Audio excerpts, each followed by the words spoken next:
Sebelum kita membaca dan merenungkan firman Tuhan, kita berdoa.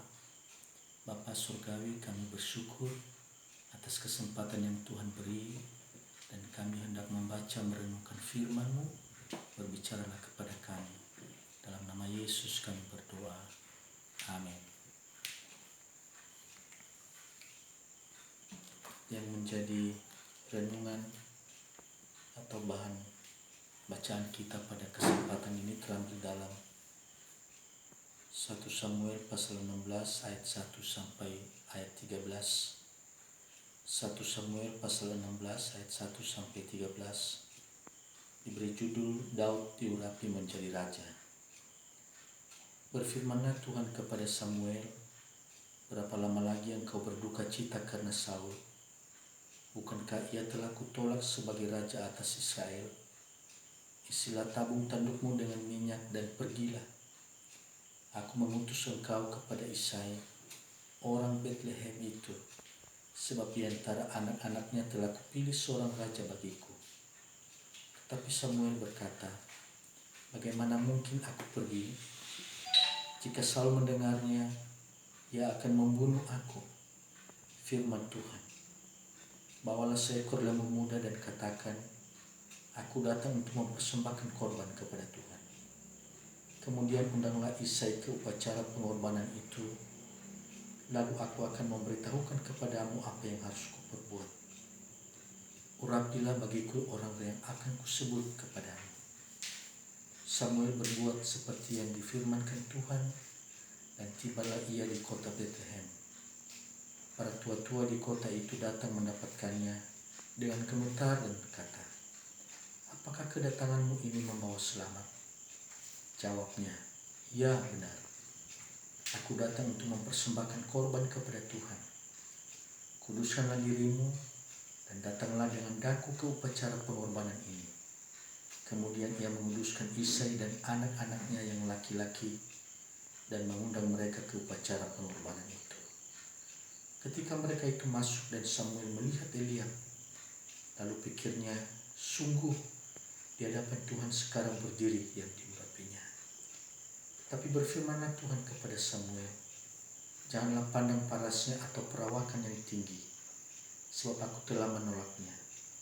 Bukan yang dilihat manusia yang dilihat Allah. Manusia melihat apa yang di depan mata, tetapi Tuhan melihat hati. Lalu Isai memanggil Aminadab dan menyuruhnya lewat di depan Samuel. Tetapi Samuel berkata, orang itu pun tidak dipilih Tuhan. Kemudian Isai menyuruh Syama lewat, tapi Samuel berkata, orang ini pun tidak dipilih Tuhan. Demikianlah Isai menyuruh ketujuh anaknya lewat di depan Samuel. Tetapi Samuel berkata kepada Isai, semuanya ini tidak dipilih Tuhan. Lalu Samuel berkata kepada Isai, inikah anakmu semuanya? Jawabnya, masih tinggal yang bungsu, tetapi sedang menggembalakan kambing domba. Kata Samuel kepada Isai, suruhlah memanggil dia, sebab kita tidak akan duduk makan sebelum ia datang kemari. Kemudian disuruhnya menjemput dia. Ia kemerah-merahan, matanya indah dan parasnya elok. Lalu Tuhan berfirman, bangkitlah, urapilah dia, sebab inilah dia. Samuel mengambil tabung tanduk yang berisi minyak itu dan mengurapi Daud di tengah-tengah saudara-saudaranya. Sejak hari itu dan seterusnya, berkuasalah roh Tuhan atas Daud. Lalu berangkatlah Samuel menuju Rama. Tema yang akan kita renungkan pada kesempatan ini, Tuhan melihat hati. Tahun 2021, Gereja Amin melaksanakan pesta demokrasi secara serentak di aras jemaat, yaitu pemilihan majelis jemaat. Juga kurang lebih 1 bulan ke depan, secara serentak di bulan Desember 2020 dilaksanakan pemilihan Cakada. Maka tujuan khotbah ini mempersiapkan calon majelis jemaat yang akan melayani, dipilih untuk melayani di jemaat. Memilih dan dipilih.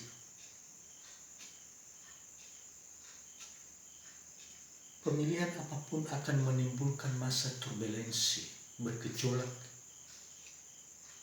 bagi warga jemaat. Ini saudara,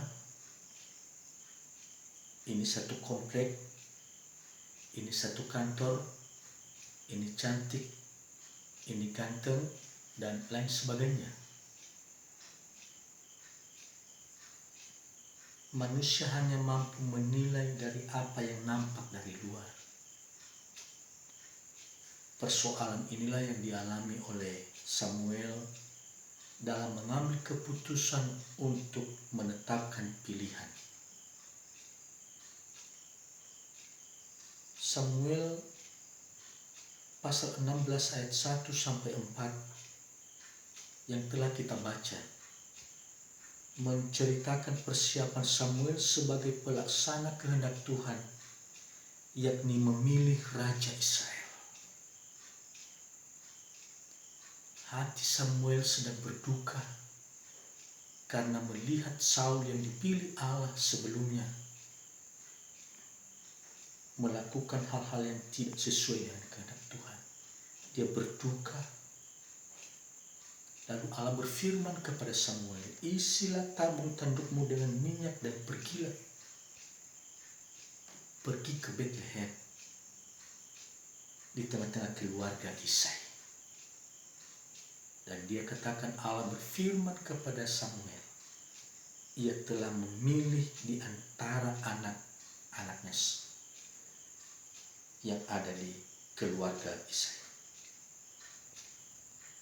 Samuel merasa ketakutan kalau Saul mendengarkan bahwa Samuel pergi ke rumah Isai di Bethlehem.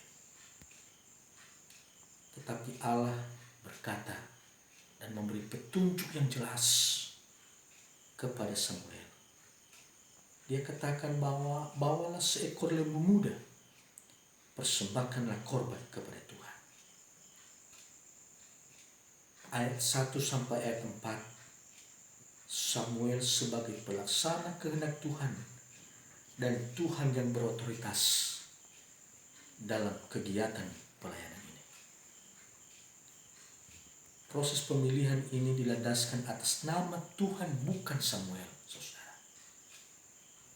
Jadi pemilihan ini sekali lagi bukan atas nama Samuel, tetapi atas nama Tuhan.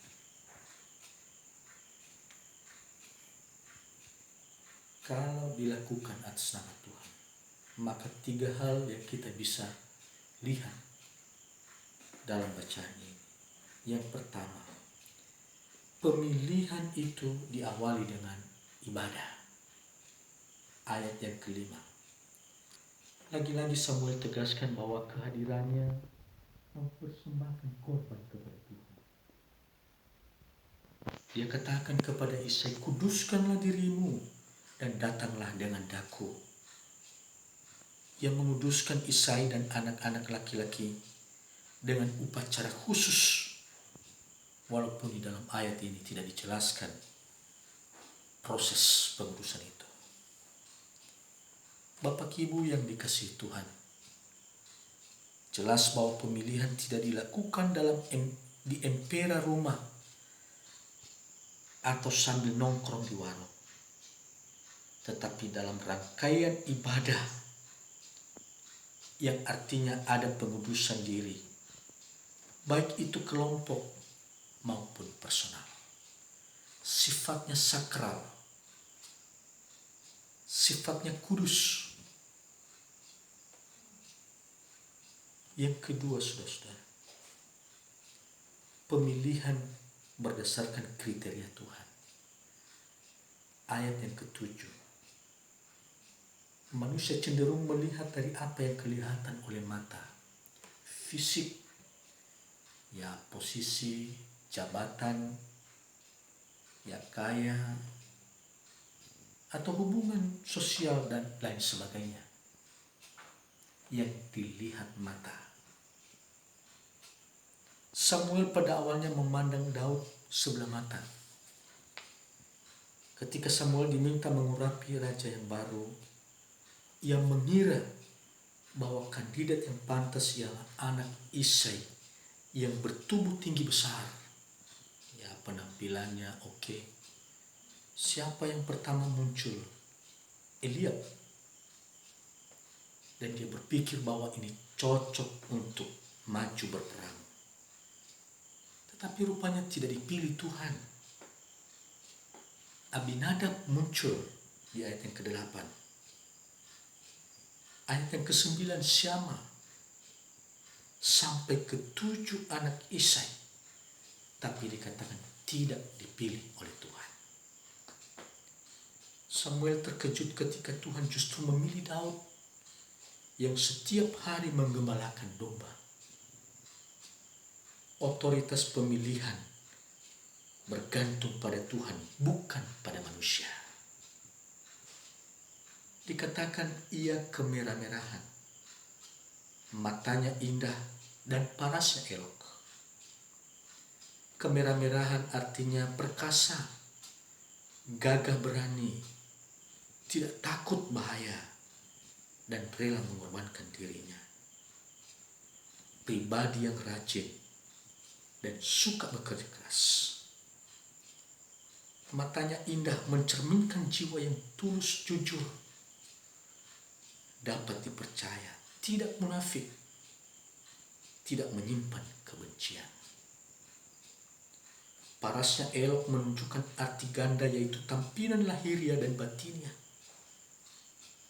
Parasnya elok artinya tidak suka mengumbar janji, tetapi apa adanya, sederhana, rendah hati, sopan dan santun.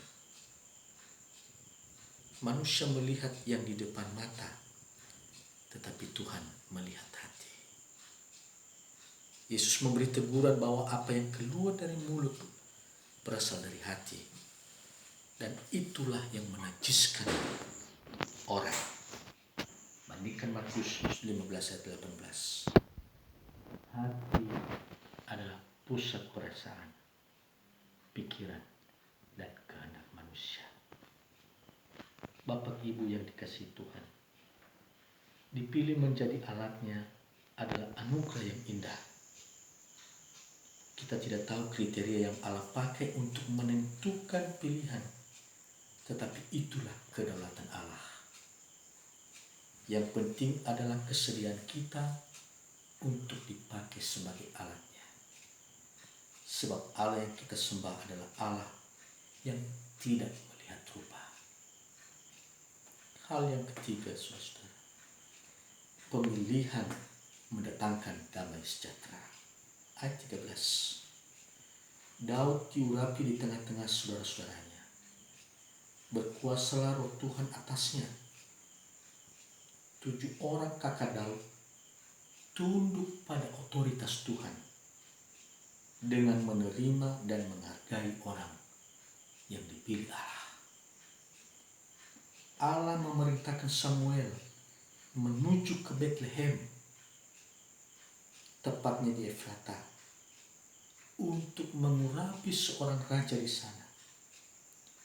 Kita tahu bahwa Betlehem, Efrata, menurut catatan Mikha pasal 5 ayat 1. Pada masa itu kaum yang tinggal di sana adalah kaum yang terkecil di suku Yehuda. Allah mengarahkan Samuel ke tempat kaum terkecil untuk mengurapi orang terbesar di Israel, yaitu Daud.